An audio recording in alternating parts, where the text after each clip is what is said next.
ಪೂರ್ವ ಭಾರತದ ದೊಡ್ಡ ರಾಜ್ಯ ಪಶ್ಚಿಮ ಬಂಗಾಳದಲ್ಲಿ ಬಿಜೆಪಿಯ ದರ್ಬಾರ್ ಇವತ್ತಿನಿಂದ ಆರಂಭ ಆಗಿದೆ. ಮುಖ್ಯಮಂತ್ರಿಯಾಗಿ ಸುವೇಂದು ಅಧಿಕಾರಿ ಪ್ರಮಾಣ ವಚನ ಸ್ವೀಕರಿಸಿದ್ದಾರೆ. ಜೊತೆಗೆ 5 ಮಂದಿ ಸಚಿವರು ಕೂಡ. ಪೂರ್ವ ಭಾರತದಲ್ಲಿ ಬಿಜೆಪಿಯ ದರ್ಬಾರ್ ಆರಂಭ, ಬಿಜೆಪಿಯ ಯುಗಾರಂಭ. ಸುವೇಂದು ಅಧಿಕಾರಿ ಪ್ರಮಾಣ ವಚನ ಸ್ವೀಕರಿಸಿದ್ದಾರೆ ಮುಖ್ಯಮಂತ್ರಿಯಾಗಿ. ಅವರ ಜೊತೆಗೆ 5 ಮಂದಿ ಸಚಿವರು ಪ್ರಮಾಣ ವಚನ ಸ್ವೀಕರಿಸಿದ್ದಾರೆ. ಪಶ್ಚಿಮ ಬಂಗಾಳದ ಸಂಪುಟದ ಗಾತ್ರ 44. ಇವತ್ತು ಒಟ್ಟು 6 ಮಂದಿ ಕ್ಯಾಬಿನೆಟ್ ಪ್ರವೇಶಿಸಿದಂತಾಯಿತು, ಇನ್ಕ್ಲೂಡಿಂಗ್ ಚೀಫ್ ಮಿನಿಸ್ಟರ್. ಪ್ರಧಾನಿ ನರೇಂದ್ರ ಮೋದಿ, ಕೇಂದ್ರ ಸಚಿವ ಅಮಿತ್ ಶಾ, ಬಿಜೆಪಿ ಅಧಿಕಾರ ಇರುವಂತ ರಾಜ್ಯದ ಮುಖ್ಯಮಂತ್ರಿಗಳು ಕಾರ್ಯಕ್ರಮದಲ್ಲಿ ಉಪಸ್ಥಿತರಿದ್ದರು.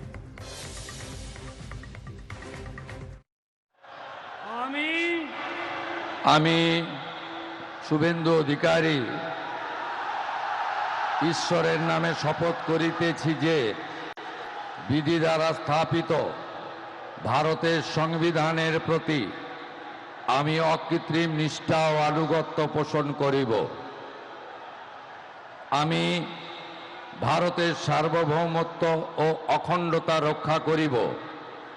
পশ্চিমবঙ্গ রাজ্যের মুখ্যমন্ত্রী রূপে আমার কর্তব্যসমূহ নিষ্ঠাপূর্বক এবং বিবেকসম্মতভাবে নির্বাহ করিব এবং ভয় বা পক্ষপাত, প্রীতি বা বিদ্বেষ রহিত হইয়া সকল শ্রেণীর জনগণের প্রতি সংবিধান ও বিধি অনুসারে ನ್ಯಾಯಾಚರಣ ಕರಿಬ.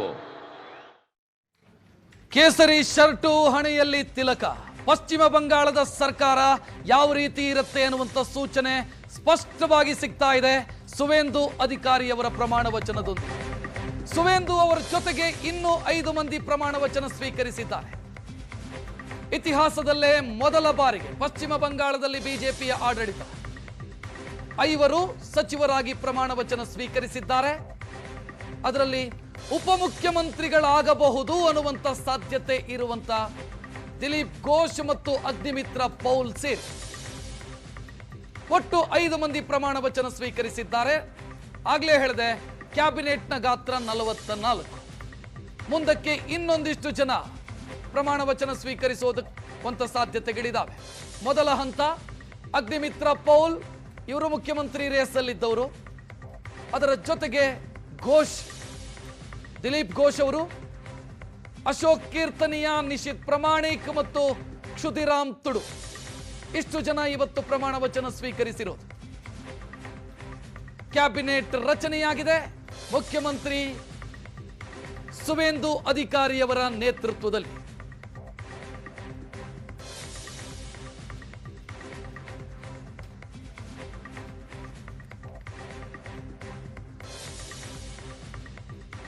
ಇದರ ಬಗ್ಗೆ ಹೆಚ್ಚಿನ ವಿಶ್ಲೇಷಣೆಗೆ ನಮ್ಮ ಅಸೋಸಿಯೇಟ್ ಎಡಿಟರ್, ರಾಜಕೀಯ ವಿಶ್ಲೇಷಕ ಪ್ರಶಾಂತ್ ನಾತು ನೇರ ಸಂಪರ್ಕದಲ್ಲಿ. ಪ್ರಶಾಂತ್ ನಾತು, ಅಂಗ ವಂಗ ಕಳಿಂಗ, ಈ ಕಡೆ ಕಚ್ನಿಂದ ಕಾಮಾಖ್ಯ, ಗೋಲ್ ಅಚೀವ್ ಆಯಿತು ಅಂತ ಅನ್ಸುತ್ತೆ ಬಿಜೆಪಿಯದ್ದು. ಇನ್ನು ಪಂಜಾಬ್, ತಮಿಳುನಾಡು, ಕೇರಳ ಈ ರಾಜ್ಯಗಳು ಕೂಡ ಬಾಕಿ ಇವೆ. ಆಂಧ್ರ ಇನ್ನು BJP ಕೈಗೆ ಬಂದಿಲ್ಲ. ಕೈಯಲ್ಲಿದ್ದ ಕರ್ನಾಟಕ ಬಿಟ್ಟು ಹೋಗಿದೆ. ಜಾರ್ಖಂಡ್ ಇನ್ನು ಒಂದು ರಾಜಕೀಯ ಪಕ್ಷದ ಮಹತ್ವಾಕಾಂಕ್ಷೆಗೆ ಕೊನೆ ಎಂಬುದು ಇರೋಲ್ಲ. ಆದರೆ BJP ಇವತ್ತಿನ ಸ್ಥಿತಿಯಲ್ಲಿ 2014ರ ನಂತರ ನಾವು ಇದನ್ನು ಪೀಕ್ ಅಂತ ಇದ್ದೀವಿ. BJPಯ ಮಹತ್ವಾಕಾಂಕ್ಷೆ ಇನ್ನೇನಿದೆ ಗೊತ್ತಿಲ್ಲ. ಬಟ್ ನಿಶ್ಚಿತವಾಗಿ BJP 22 ರಾಜ್ಯಗಳಲ್ಲಿ ಅಧಿಕಾರದಲ್ಲಿದೆ. 16 ರಾಜ್ಯದಲ್ಲಿ ಸ್ವತಃ BJP ಮುಖ್ಯಮಂತ್ರಿಗಳಿದ್ದಾರೆ. ಪಶ್ಚಿಮ ಬಂಗಾಳ, ಒಡಿಸ್ಸಾ, ಅಸ್ಸಾಂನಂಥ ರಾಜ್ಯಗಳಲ್ಲಿ BJP ಮುಖ್ಯಮಂತ್ರಿ ಇರ್ತಾರೆ ಅಂತಕ್ಕಂಥದ್ದನ್ನು ಯೋಚಿಸ್ಲಿಕ್ಕೂ ಸಾಧ್ಯ ಇರದ ಪರಿಸ್ಥಿತಿಯಲ್ಲಿ ನೀವು ಹೇಳಿದಂತೆ ಅಂಗ ಭಂಗ ಕಳಿಂಗ, ಬಿಹಾರದಲ್ಲಿ ನಿತೀಶ್ ಕುಮಾರ್ ಇದ್ದರು ಅಥವಾ ಲಾಲೂ ಪ್ರಸಾದ್ ಯಾದವ್ ಇದ್ದರು. BJP ಮೊದಲ ಬಾರಿಯಲ್ಲಿ ತನ್ನ ಮುಖ್ಯಮಂತ್ರಿಯನ್ನು ಕೂರಿಸಿದೆ. ಒಡಿಸ್ಸಾದಲ್ಲಿ BJPಯ ಮುಖ್ಯಮಂತ್ರಿ ಇದ್ದಾರೆ. ಪಶ್ಚಿಮ ಬಂಗಾಳ ಐಡಿಯಾಲಜಿಕಲ್ ದೃಷ್ಟಿಯಿಂದ ಸಂಘ ಪರಿವಾರ ಮತ್ತು BJPಗೆ ಒಂದು ಬಹುದೊಡ್ಡ ಗೆಲುವಿನ ಸಾಧನೆ ಅಂತ ಹೇಳ್ಬೋದು. ಯಾಕಂದರೆ ಕಾಂಗ್ರೆಸ್ 1947ರಲ್ಲಿ ಎಲ್ಲ ಕಡೆ ಅಧಿಕಾರದಲ್ಲಿದ್ದು ಹೆಚ್ಚು ಕಡಿಮೆ 67ರಲ್ಲಿ 9 ರಾಜ್ಯಗಳನ್ನು ಕಳ್ಕೊಳ್ತು. ಉತ್ತರ ಪ್ರದೇಶ ಜೊತೆಗೂ ಕೂಡ ಅನೇಕ ರಾಜ್ಯಗಳನ್ನು ಕಳ್ಕೊಳ್ತು. ಈಗ ಬಿ ಜೆ ಪಿ ಒಂದು ಅಸೆಂಡಿಂಗ್ ಆರ್ಡರ್ನಲ್ಲಿದೆ. ಎಲ್ಲರೂ ಅಂದ್ಕೊಂಡಿದ್ರು 2024 ಚುನಾವಣೆ ಬಿ ಜೆ ಪಿಗೊಂದು ಪೀಕನ್ನು ಒಯ್ಯುತ್ತೆ, ಅಲ್ಲಿಂದ ಕೆಳಗೆ ಬೀಳ್ತಾ ಬೀಳ್ತಾ ಬೀಳ್ತಾ ಒಂದೊಂದೇ ರಾಜ್ಯವನ್ನು ಕಳ್ಕೊಳ್ತಾರೆ. ಬಟ್ ಬಿ ಜೆ ಪಿ 24 ಒಂದು ಹಿನ್ನಡೆಯ ನಂತರ ಕೋರ್ಸ್ ಕರೆಕ್ಷನ್ ಮಾಡಿಕೊಂಡು ಪಶ್ಚಿಮ ಬಂಗಾಳದಂಥ ಒಂದು ರಾಜ್ಯ ಗೆದ್ದಿರ್ತಕ್ಕಂಥದ್ದು ಬಿ ಜೆ ಪಿಗೆ ಸೈದ್ಧಾಂತಿಕವಾಗಿ, ಯಾಕೆಂದರೆ ಎಡಪಕ್ಷಗಳ ಭದ್ರಕೋಟೆ ಆಗಿತ್ತು. ಕಾಂಗ್ರೆಸ್ ಎಡಪಕ್ಷಗಳು, ಮಮತಾ ಬ್ಯಾನರ್ಜಿ ಬಿಟ್ಟರೆ ಅಲ್ಲಿ ಬೇರೆ ಯಾರಿಗೂ ಅವಕಾಶ ಇರಲಿಲ್ಲ. ಅಂಥ ಒಂದು ರಾಜ್ಯದಲ್ಲಿ ಹಿಂದುತ್ವದ ಒಂದು ಧ್ರುವೀಕರಣದ ಮೂಲಕ, ಪರಿವರ್ತನ್ ಅನ್ನುವ ಘೋಷಣೆಯ ಮೂಲಕ ಬಿ ಜೆ ಪಿ ಅಧಿಕಾರ ಹಿಡಿದಿರ್ತಕ್ಕಂಥದ್ದು ಬಿ ಜೆ ಪಿಗೆ ಒಂದು ನ್ಯಾಷನಲ್ ಪಾಲಿಟಿಕ್ಸ್ನಲ್ಲಿ ಒಂದು ಸ್ಟೆಬಿಲಿಟಿ ತಂದುಕೊಡುತ್ತೆ. ನೀವು ಹೇಳಿದಂತೆ ಅಂಗಭಂಗ ಕಳಿಂಗ ಏನು ರಾಜ್ಯಗಳನ್ನು ಬಿ ಜೆ ಪಿ ಗೆದ್ದಿದೆ, ಜೊತೆಗೆ ಅಸ್ಸಾಮನ್ನು ನೀವು ಸೇರಿಸಿದರೆ ಹೆಚ್ಚು ಕಡಿಮೆ ಈಸ್ಟರ್ನ್ ಇಂಡಿಯಾ ಇವತ್ತು ಬಿ ಜೆ ಪಿಯ ತೆಕ್ಕೆಯಲ್ಲಿದೆ. ಇದು ಬಿ ಜೆ ಪಿಗೆ ಒಂದು ನ್ಯಾಷನಲಿ ಒಂದು ಸ್ಟೆಬಿಲಿಟಿ ಅಂತ ತಂದುಕೊಡುತ್ತೆ. ಸೈಕಲ್ ಆಫ್ ಪಾಲಿಟಿಕ್ಸ್ನಲ್ಲಿ ಅನೇಕ ಬಾರಿ ಒಂದು ರಾಜ್ಯ ಹೋಗುತ್ತೆ, ಒಂದು ರಾಜ್ಯ ಗೆಲ್ಲುತ್ತೆ. ಬಟ್ ಬಿ ಜೆ ಪಿ ಕೇವಲ ನಾರ್ತ್ ಇಂಡಿಯನ್ ಪಾರ್ಟಿ ಇತ್ತು, ಇಡೀ ಪಶ್ಚಿಮ ಭಾರತವನ್ನು ಗೆದ್ಕೊಳ್ತು. ಈಗ ಜೊತೆಗೆ ಪೂರ್ವ ಭಾರತವನ್ನು ಕೂಡ ಗೆದ್ಕೊಂಡಿದೆ. ಬರೀ ದಕ್ಷಿಣ ಭಾರತವೊಂದನ್ನು ಬಿಟ್ಟರೆ ಉಳಿದೆಲ್ಲ ಝೋನ್ಗಳಲ್ಲಿ ಬಿ ಜೆ ಪಿ. ಅದಕ್ಕೆ ಹೇಳಿದೆ ನಾನು ಪ್ರಶಾಂತ್ ನಾಥ್, ಕಚ್ನಿಂದ ಕಾಮಾಖ್ಯ, ಬಟ್ ಕಾಶ್ಮೀರದಿಂದ ಕನ್ಯಾಕುಮಾರಿ ಒಂದು ರೀಚ್ ಆಗಿಲ್ಲ ಅಂತ. ಡೆಫಿನೆಟ್ಲಿ ಅದು ಮುಂದಿನ ಹಂತ. ಆದರೆ ಒಂದು ಹಂತದಲ್ಲಿ ಬಿ ಜೆ ಪಿ ಏನು ಮಾಡಿರ್ತಕ್ಕಂಥ ಸಾಧನೆ ಇದೆ. ಕಾಂಗ್ರೆಸ್ ಸ್ವತಂತ್ರ ಬಂದ ನಂತರ ಕಾಂಗ್ರೆಸ್ಗೊಂದು ಡಿಫಾಲ್ಟ್ ಅಡ್ವಾಂಟೇಜ್ ಏನು ಸಿಕ್ತು, ಅದಾದಮೇಲೆ ಯಾವುದೇ ಪಕ್ಷಕ್ಕೆ ಈ ಸಾಧನೆಯನ್ನು ಮಾಡಲಿಕ್ಕೆ ಸಾಧ್ಯ ಆಗಲಿಲ್ಲ. ಸೋಷಿಯಲಿಸ್ಟ್ರಿದ್ದರು, ಕಮ್ಯುನಿಸ್ಟ್ರಿದ್ದರು, ಸೋಷಿಯಲಿಸ್ಟ್ನ ಆಫ್ಶೂಟಾಗಿ ಮಂಡಲ ಚಳುವಳಿಯ ಕಾರಣದಿಂದ ಬಂದಿರತಕ್ಕಂಥ ಜನತಾ ಪಾರ್ಟಿ, ತುರ್ತು ಪರಿಸ್ಥಿತಿಯ ನಂತರ ಜನತಾ ಪಾರ್ಟಿ, ಮಂಡಲ ಚಳುವಳಿ ನಂತರ S P, R J D ಅಂಥ ಪಕ್ಷಗಳಿಗೂ ಕೂಡ ಇಷ್ಟೊಂದು ಸತತವಾಗಿ ಅಧಿಕಾರ ಮತ್ತು ಇಷ್ಟು ವಿಸ್ತಾರ ಸಾಧ್ಯ ಆಗಿರಲಿಲ್ಲ. ಅದು ಬಿ ಜೆ ಪಿಗೆ ಸಾಧ್ಯ ಆಗಿದೆ. ನನಗನ್ಸುತ್ತೆ ತ್ರಿಪುರಾದ ಗೆಲುವೇ ಬಿ ಜೆ ಪಿಗೆ ಭಾಳ ದೊಡ್ಡ ಹುಮ್ಮಸ್ಸನ್ನು ತಂದಿತ್ತು. ಮಾಣಿಕ್ ಸರ್ಕಾರನ ಸೋಲಿಸಿ ಗೆದ್ವಿ ಅಂತ. ಈಗ ಮಮತಾ ಬ್ಯಾನರ್ಜಿಯನ್ನು ಕೂಡ ನಾವು ಸೋಲಿಸಿ ಗೆದ್ವಿ ಅಂತಕ್ಕಂಥದ್ದು ಬಿ ಜೆ ಪಿಗೆ ಒಂದು ಹೊಸ ಹುಮ್ಮಸ್ಸನ್ನು ಇಡೀ ದೇಶದಾದ್ಯಂತ ತಂದಿಟ್ಟಿದೆ. ಮತ್ತು ನೋಡಿ, ನೀವು ಮೊದಲು ಕಾಂಗ್ರೆಸ್ಸನ್ನು ಸೋಲಿಸ್ತಾ ಬಂತು ಬಿ ಜೆ ಪಿ. ಈಗ ಬಹುತೇಕ ಎಲ್ಲ ಪ್ರಾದೇಶಿಕ ಪಕ್ಷಗಳ ನಾಯಕರು ಕೂಡ ಬಿ ಜೆ ಪಿ ಕೈಯಲ್ಲಿ ಸೋಲು ಅನುಭವಿಸಿದ್ದಾರೆ. ಲಾಲು ತೆಗೆದುಕೊಳ್ಳಿ, ಮುಲಾಯಂ ಮತ್ತು ಅಖಿಲೇಶ್ ಯಾದವ್ ತೆಗೆದುಕೊಳ್ಳಿ, ಚೌತಾಲಾ ಮತ್ತು ಭೂಪಿಂದರ್ ಸಿಂಗ್ ಹುಡ್ಡಾರನ್ನು ನೀವು ತೆಗೆದುಕೊಳ್ಳಿ, ಶರದ್ ಪವಾರ್ ಮತ್ತು ಉದ್ಧವ್ ಠಾಕ್ರೆ ಅವರನ್ನು ತೆಗೆದುಕೊಳ್ಳಿ, ನವೀನ್ ಪಟ್ನಾಯಕ್, ಅಸ್ಸಾಂನಲ್ಲಿ ಕಾಂಗ್ರೆಸ್ ಮತ್ತು ಅಸ್ಸಾಂ ಗಣ ಪರಿಷದ್, ಮತ್ತು ಈಗ ಪಶ್ಚಿಮ ಬಂಗಾಳದಲ್ಲಿ ಮಮತಾ ಬ್ಯಾನರ್ಜಿಯನ್ನು ಸೋಲಿಸುವುದರ ಮೂಲಕ ಕಾಂಗ್ರೆಸ್ನ ಜೊತೆಗೆ ಎಲ್ಲ ಪ್ರಾದೇಶಿಕ ಪಕ್ಷಗಳ ನಾಯಕರನ್ನು ಕೂಡ ನರೇಂದ್ರ ಮೋದಿ ಮತ್ತು ಅಮಿತ್ ಶಾ ಜೋಡಿ ಸೋಲಿಸಿ ತೋರಿಸಿದೆ. ಒಂದು ಬಿ ಜೆ ಪಿಯ ವಿಸ್ತಾರದ ದೃಷ್ಟಿಯಿಂದ, ಇನ್ನೊಂದು ಸಂಘ ಪರಿವಾರ, ಸಂಘದ ಒಂದು ಐಡಿಯಾಲಜಿ ಏನಿದೆ, ಸಂಘದ ಐಡಿಯಾಲಜಿಯಿಂದ ಹುಟ್ಟಿರ್ತಕ್ಕಂಥ ಬಿ ಜೆ ಪಿಗೆ ಎಡಪಕ್ಷಗಳು 33 ವರ್ಷಗಳ ಕಾಲ ಆಡಳಿತದಲ್ಲಿರ್ತಕ್ಕಂಥ ರಾಜ್ಯವನ್ನು ತೆಕ್ಕೆಗೆ ತೆಗೆದುಕೊಂಡಿರ್ತಕ್ಕಂಥದ್ದು. ಅದಕ್ಕೆ ಬಿ ಎಲ್ ಸಂತೋಷ್ ಯಾವಾಗಲೂ ಹೇಳ್ತಾ ಇದ್ರು, our fight is not with Trinamool, ನಮ್ಮದು ಪಶ್ಚಿಮ ಬಂಗಾಳದಲ್ಲಿ ಒಂದು ಸಿವಿಲೈಸೇಷನಲ್ ಫೈಟ್ ಅಂತ. ಇಲ್ಲೇ ಒಂದು ಪ್ರಶ್ನೆ ಇದೆ ಪ್ರಶಾಂತ್ ನಾಥ್. ಬಹುಶಃ ಇವತ್ತು ಸುವೇಂದು ಅಧಿಕಾರಿ ಅವರನ್ನ ಗಮನಿಸಿದ್ರೆ, ಸುವೇಂದು ಅಧಿಕಾರಿ ಅವಿವಾಹಿತರು, ಕೇಸರಿ ಶರ್ಟು, ಉದ್ದದ ತಿಲಕ, ಹಣೆಯಲ್ಲಿ ತಿಲಕ, ಉತ್ತರ ಪ್ರದೇಶದ ರೀತಿಯ ಆಡಳಿತದ ಮಾದರಿ ಕಾಣಿಸುತ್ತಾ ಅಂತ ಪಶ್ಚಿಮ ಬಂಗಾಳದಲ್ಲಿ? ನಾನು ಈಗಲೇ ಯಾವುದನ್ನು ಪ್ರಿಯಾಂಪ್ಟ್ ಮಾಡಲ್ಲ, ಬಟ್ ನಿಶ್ಚಿತವಾಗಿ ಯಾವ ಒಂದು ಹಿಂದೂ ಸೆಂಟಿಮೆಂಟ್ಸ್ ಮೇಲೆ ಪಶ್ಚಿಮ ಬಂಗಾಳದಲ್ಲಿ ಬಿ ಜೆ ಪಿ ಆರಿಸಿ ಬಂದಿದೆ. ಕೇವಲ ಹಿಂದುತ್ವದ ಪಾಲಿಟಿಕ್ಸ್ ಮಾಡಿದರೆ ಪಶ್ಚಿಮ ಬಂಗಾಳದಲ್ಲಿ ದೊಡ್ಡ ಗೆಲುವು ಆಗ್ತಾನೆ ಇರುತ್ತೆ ಅಂತಕ್ಕಂಥದ್ದನ್ನು ಹೇಳಲಿಕ್ಕಾಗಲ್ಲ. 21ರಲ್ಲಿ ಬಿ ಜೆ ಪಿ ಹಿಂದುತ್ವದ ಪಾಲಿಟಿಕ್ಸ್ ಮಾಡಿತ್ತು, ಅಧಿಕಾರಕ್ಕೆ ಬಂದಿರಲಿಲ್ಲ. ಬಟ್ ಒಂದು change, Parivartan ಅಂತಕ್ಕಂಥದ್ದೇನು B J P ಹೇಳ್ತು, ಅದು ಬಿ ಜೆ ಪಿಯನ್ನು ಅಧಿಕಾರದ ಕುರ್ಚಿಗೆ ತಂದು ಕೂರಿಸಿದೆ. ಸುವೇಂದು ಅಧಿಕಾರಿ ಮತ್ತು ಹೇಮಂತ್ ಬಿಸ್ವಾ ಶರ್ಮಾ ಬಿ ಜೆ ಪಿಯವ್ರಿಗಿಂತ ಬಹಳ ಖಡಕ್ ಹಿಂದುತ್ವದ ನಾಯಕರಾಗಿ ಹೊರಹೊಮ್ಮಿದ್ದಾರೆ. ಬಟ್ ಪಶ್ಚಿಮ ಬಂಗಾಳಕ್ಕೆ ಇವತ್ತು ಬೇಕಾಗಿರ್ತಕ್ಕಂಥದ್ದು ಒಂದು ಒಳ್ಳೆಯ ಆಡಳಿತ.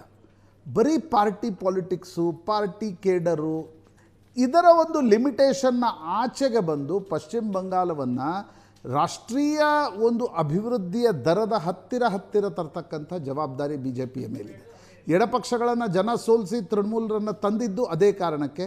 ಬಟ್ ತೃಣಮೂಲ 15 ವರ್ಷದಲ್ಲಿ ಆ ಅವಕಾಶವನ್ನು ಕಳೆದುಕೊಂಡಿತು. ಈಗ ಬಿ ಜೆ ಪಿ ಸುವೇಂದು ಅಧಿಕಾರಿ ಅವರನ್ನು, ಅಂದರೆ ಆಡಳಿತದ ಅನುಭವ ಇರತಕ್ಕಂಥ, ಹಿಂದುತ್ವದ ಒಂದು ಬದ್ಧತೆಯನ್ನು ಇರತಕ್ಕಂಥ ಸುವೇಂದು ಅಧಿಕಾರಿಗೆ, ಅವರ ತಂದೆ ಶಿಶಿರ್ ಅಧಿಕಾರಿ ಕೇಂದ್ರದಲ್ಲಿ ಮಂತ್ರಿಯಾಗಿದ್ದರು, ಛಾತ್ರ ಪರಿಷತ್ ಏನು ಕಾಂಗ್ರೆಸ್ನ ಸ್ಟೂಡೆಂಟ್ ವಿಂಗ್ ಇತ್ತು ಅದರ ಮೂಲಕ ಬಂದರು. ನಂದಿಗ್ರಾಮದ ಹೋರಾಟವನ್ನು ರೂಪಿಸಿದವರೇ ಸುವೇಂದು ಅಧಿಕಾರಿ. ಇಡೀ ನಂದಿಗ್ರಾಮದ ಹೋರಾಟವನ್ನು ಜೀವಂತವಾಗಿಟ್ಟಿರ್ತಕ್ಕಂಥವರು ಸುವೇಂದು ಅಧಿಕಾರಿಯಾಗಿದ್ದರು. ಒಂದು ಕಾಲದಲ್ಲಿ ಮಮತಾ ಬ್ಯಾನರ್ಜಿಯ ಲೆಫ್ಟಿನೆಂಟ್ ಅಂತ ಕರೆಸ್ಕೊಳ್ತಾ ಇದ್ದರು. ನಂತರ 21ರ ಚುನಾವಣೆಗೆ ಮುಂಚೆ BJPಗೆ ಬಂದರು. 6 ವರ್ಷಗಳಲ್ಲಿ ಮುಖ್ಯಮಂತ್ರಿ ಸ್ಥಾನವನ್ನು ತಲುಪಿದ್ದಾರೆ. ಸುವೇಂದು ಅಧಿಕಾರಿ ಮೇಲೂ ಮತ್ತು BJP ಮೇಲೂ ಕೂಡ ಜನರ ನಿರೀಕ್ಷೆಯ ಭಾರಗಳಿವೆ. ನಾವು ಹೆಂಗೆ ತಮಿಳುನಾಡಿನಲ್ಲಿ ವಿಜಯ್ ಮೇಲೆ ಹೆಂಗೆ ನಿರೀಕ್ಷೆಯ ಭಾರಗಳಿವೆ ಅಂತೀವೋ, ಒಂದು ದೊಡ್ಡ ಗೆಲುವು ಆ ನಿರೀಕ್ಷೆಯ ಭಾರವನ್ನು ಒಂದು ಪೊಲಿಟಿಕಲ್ ಪಾರ್ಟಿಗೂ ತಂದಿಡುತ್ತೆ. ಅಂಥ ಪರಿಸ್ಥಿತಿಯಲ್ಲಿ BJP ಮುಂದಿನ ದಿನಗಳಲ್ಲಿ ಹೇಗೆ ಕೆಲಸ ಮಾಡುತ್ತೆ? ಉತ್ತರ ಪ್ರದೇಶ್ ಮಾಡೆಲಲ್ಲಿ ಹೋಗುತ್ತಾ? ಅಭಿವೃದ್ಧಿಯ ದರದಲ್ಲಿ ಹತ್ರ ಪಶ್ಚಿಮ ಬಂಗಾಳದಿಂದ ಏನು ಮೈಗ್ರೇಷನ್ ಆಗ್ತಿದೆ, ಒಂದು ಬಾಂಗ್ಲಾದೇಶದಿಂದ ವಲಸೆ ಪಶ್ಚಿಮ ಬಂಗಾಳದಲ್ಲಿ ಆಗ್ತಿದೆ, ಪಶ್ಚಿಮ ಬಂಗಾಳದಿಂದ ವಲಸೆ ಇಡೀ ದೇಶದಾದ್ಯಂತ ಉದ್ಯೋಗಕ್ಕೋಸ್ಕರ ಆಗ್ತಾಯಿದೆ. ಅದನ್ನು ಚೆಕ್ ಮಾಡುವಲ್ಲಿ, ಅದನ್ನು ಆ ದರವನ್ನು ಕಡಿಮೆ ಮಾಡುವಲ್ಲಿ ಸುವೇಂದು ಅಧಿಕಾರಿ ಹೇಗೆ ಯಶಸ್ವಿ ಆಗ್ತಾರೆ? ಇಷ್ಟು ವರ್ಷಗಳವರೆಗೆ ಯಾವುದೇ ಇಂಡಸ್ಟ್ರಿ ಪಶ್ಚಿಮ ಬಂಗಾಳದಲ್ಲಿ ಬರ್ತಾ ಇಲ್ಲ. ಬಹುತೇಕ ಟಾಟಾ ಸಿಂಗೂರದಿಂದ ಹೋಗಿ ಆನಂದಕ್ಕೆ ಶಿಫ್ಟ್ ಆದ ನಂತರ ಯಾವುದೇ ದೊಡ್ಡ ಇಂಡಸ್ಟ್ರಿಗಳು ಪಶ್ಚಿಮ ಬಂಗಾಳಕ್ಕೆ ಬರ್ತಾ ಇಲ್ಲ. ಸ್ವತಂತ್ರ ಪೂರ್ವ ಭಾರತದಲ್ಲಿ ಪಶ್ಚಿಮ ಬಂಗಾಳಕ್ಕೆ 1911ರವರೆಗೆ ಪಶ್ಚಿಮ ಬಂಗಾಳಕ್ಕೆ ಇಡೀ ರಾಷ್ಟ್ರೀಯ ರಾಜಕಾರಣ, ಇಡೀ ರಾಷ್ಟ್ರೀಯ ಔದ್ಯೋಗಿಕ ಒಟ್ಟಾರೆ ಏನು ಬೆಳವಣಿಗೆಗಳಿತ್ತು ಅದರಲ್ಲಿ ಪ್ರಮುಖ ಪಾತ್ರವನ್ನು ಕೋಲ್ಕತ್ತಾ ಮತ್ತು ಪಶ್ಚಿಮ ಬಂಗಾಳ ವಹಿಸಿತ್ತು. ಬಟ್ ಸ್ವತಂತ್ರ ಭಾರತದ ಇತಿಹಾಸದಲ್ಲಿ ಮೊದಲಿಗೆ ಕಾಂಗ್ರೆಸ್ಸು, ನಂತರ ಎಡಪಕ್ಷಗಳು ಬಂದ ನಂತರ ಆ ಇಡೀ ಒಂದು ಬರೀ ಪಾಲಿಟಿಕ್ಸು, ಸೈದ್ಧಾಂತಿಕ ರಾಜಕಾರಣ, ಕೇಡರ್ ಅಷ್ಟಕ್ಕೆ ಸೀಮಿತವಾಯಿತು. ನಾನು ಮಾಡಬಾರ್ದು ಅಂತಕ್ಕಂಥದ್ದನ್ನು ಹೇಳ್ತಾ ಇಲ್ಲ, ಬಟ್ ಎಲ್ಲೂ ಕೂಡ ಅದೇ ಲಿಮಿಟೇಷನ್ನಲ್ಲಿ ಮುಂದುವರೆದ್ರೆ ಅಭಿವೃದ್ಧಿ ಆಗಲಿಕ್ಕೆ ಸಾಧ್ಯ ಇಲ್ಲ. ನನಗನ್ಸುತ್ತೆ ಮಮತಾ ಬ್ಯಾನರ್ಜಿ ಮತ್ತು ಎಡಪಕ್ಷಗಳು ಎಲ್ಲಿ ಸೋಲನ್ನು ಅನುಭವಿಸಿದ್ವು ಅಲ್ಲಿಂದ BJP ಶುರು ಮಾಡಿ ಎಷ್ಟು ಹೆಜ್ಜೆ ಮುಂದಿಡುತ್ತೆ, ಅಭಿವೃದ್ಧಿಯ ರಥವನ್ನು ಪಶ್ಚಿಮ ಬಂಗಾಳದಲ್ಲಿ ಹೇಗೆ ಎಳೆಯುತ್ತೆ. ಏಕೆಂದರೆ ಕೇಂದ್ರದಲ್ಲಿ ಅಧಿಕಾರದಲ್ಲಿದ್ದಾರೆ, ಪಶ್ಚಿಮ ಬಂಗಾಳದಲ್ಲಿ ಒಂದು ಅಭಿವೃದ್ಧಿಯ ಪರ್ವವನ್ನು BJP ಶುರು ಮಾಡುತ್ತೋ, ಅಥವಾ ಅದೇ ಸಿಂಡಿಕೇಟ್ ರಾಜಕಾರಣ, ಇನ್ನೊಂದು ಪಕ್ಷದ ಕಾರ್ಯಕರ್ತರನ್ನು ಕೊಲ್ಲೋದು, ಇನ್ನೊಂದು ಪಕ್ಷದ ಕಾರ್ಯಕರ್ತರ ಜೊತೆ ಒಂದು ರೀತಿಯ ಹಿಂಸಾತ್ಮಕವಾಗಿರ್ತಕ್ಕಂಥ ಜಗಳ ಆಡೋದು, ಇದನ್ನು ಮಾಡುತ್ತಾ, ಅಥವಾ ವೆಸ್ಟ್ ಬೆಂಗಾಲ್ನ ಹಳೆಯ ಒಂದು ಗ್ಲೋರಿ ಏನಿದೆ, ವೆಸ್ಟ್ ಬೆಂಗಾಲ್ ಇಡೀ ದೇಶಕ್ಕೆ ಒಂದು ರೀತಿಯ ಮಾರ್ಗದರ್ಶನವನ್ನು ಕೊಡ್ತಾ ಇರ್ತಕ್ಕಂಥ ರಾಜ್ಯ. ಇವತ್ತು ಬಂಗಾಳ ಏನು ಯೋಚನೆ ಮಾಡುತ್ತೋ ದೇಶ 10-15 ವರ್ಷಗಳ ನಂತರ ಯೋಚನೆ ಮಾಡುತ್ತೆ ಅಂತಕ್ಕಂಥದ್ದನ್ನು ಹಿಂದೆ ಸುಭಾಷ್ ಚಂದ್ರ ಬೋಸ್ರ ಕಾಲದಲ್ಲಿ, ವಿವೇಕಾನಂದರ ಕಾಲದಲ್ಲಿ, ರಾಮಕೃಷ್ಣ ಪರಮಹಂಸರ ಕಾಲದಲ್ಲಿ, ರವೀಂದ್ರನಾಥ್ ಟಾಗೋರ್ ಅವರ ಕಾಲದಲ್ಲಿ ಹೇಳಲಾಗ್ತಾ ಇತ್ತು. ಇವತ್ತು ರವೀಂದ್ರನಾಥ್ ಟಾಗೋರ್ ಅವರ ಜನ್ಮ ಜಯಂತಿಯೂ ಕೂಡ ಹೌದು. ಇವತ್ತೇ ಪ್ರಮಾಣ ವಚನವನ್ನು BJPಯ ಸರ್ಕಾರ ತೆಗೆದುಕೊಂಡಿದೆ. ಹೀಗಾಗಿ ಮುಂದಿನ ದಿನಗಳಲ್ಲಿ ಯಾವ ರೀತಿ ರಥವನ್ನು ಎಳೆಯುತ್ತೆ, ಯಾವ ದಿಕ್ಕಿನಲ್ಲಿ ಸರ್ಕಾರವನ್ನು ಮತ್ತು ಪಶ್ಚಿಮ ಬಂಗಾಳವನ್ನು ತೆಗೆದುಕೊಂಡು ಹೋಗುತ್ತೆ ಅನ್ನೋದು ಮುಖ್ಯ. ಫಸ್ಟ್ ಆ್ಯಂಡ್ ಫಾರ್ಮೋಸ್ಟ್ ರಕ್ಷತ್, ಈ ಹಿಂಸಾತ್ಮಕ ಸೈದ್ಧಾಂತಿಕ ರಾಜಕಾರಣ ಏನಿದೆಲ್ಲ ಇದಕ್ಕೆ ಕಡಿವಾಣ ಹಾಕಬೇಕಾಗಿರ್ತಕ್ಕಂಥ ಅನಿವಾರ್ಯತೆ ಪಶ್ಚಿಮ ಬಂಗಾಳದಲ್ಲಿದೆ. ಇದು ಪ್ರಾಯಶಃ ಭಾರತದಲ್ಲಿ ಇವತ್ತು ಯಾವ ರಾಜ್ಯದಲ್ಲೂ ಕೂಡ ಇಲ್ಲ. ಎಡಪಕ್ಷಗಳು ಪ್ರಾಬಲ್ಯ ಹೊಂದಿರತಕ್ಕಂಥ ಕೇರಳ, ಪಶ್ಚಿಮ ಬಂಗಾಳ, ತ್ರಿಪುರಾದಲ್ಲಿತ್ತು. ಇವತ್ತು ಪಶ್ಚಿಮ ಬಂಗಾಳದಲ್ಲಿ BJP ಅಧಿಕಾರ ಹಿಡಿದಿದೆ. ಆ ಹಿಂಸಾತ್ಮಕ ರಾಜಕಾರಣವನ್ನು ಕೊನೆಗಾಣಿಸಿ competitive politics will always be there in democracy. But what is important is, ನೀವು ಪಶ್ಚಿಮ ಬಂಗಾಳದಲ್ಲಿ ಏನು ಕ್ಯಾಂಪೇನ್ ಮಾಡಿದ್ರಿ, Parivartan, change is not only of political party, change is of not only of a chief minister Mamata Banerjee. Change ಅಂದರೆ ಅದರಲ್ಲಿ ನಾನಾ ಆಯಾಮಗಳಿವೆ. ಆ ಆಯಾಮಗಳ ಬದಲಾವಣೆಯನ್ನು ತರುತ್ತಾ ಅಂತಕ್ಕಂಥದ್ದು ಪ್ರಮುಖವಾಗಿರ್ತಕ್ಕಂಥ ಪ್ರಶ್ನೆ. ಎಸ್ ಪ್ರಶಾಂತ್ ನಾಥು, ಇನ್ನು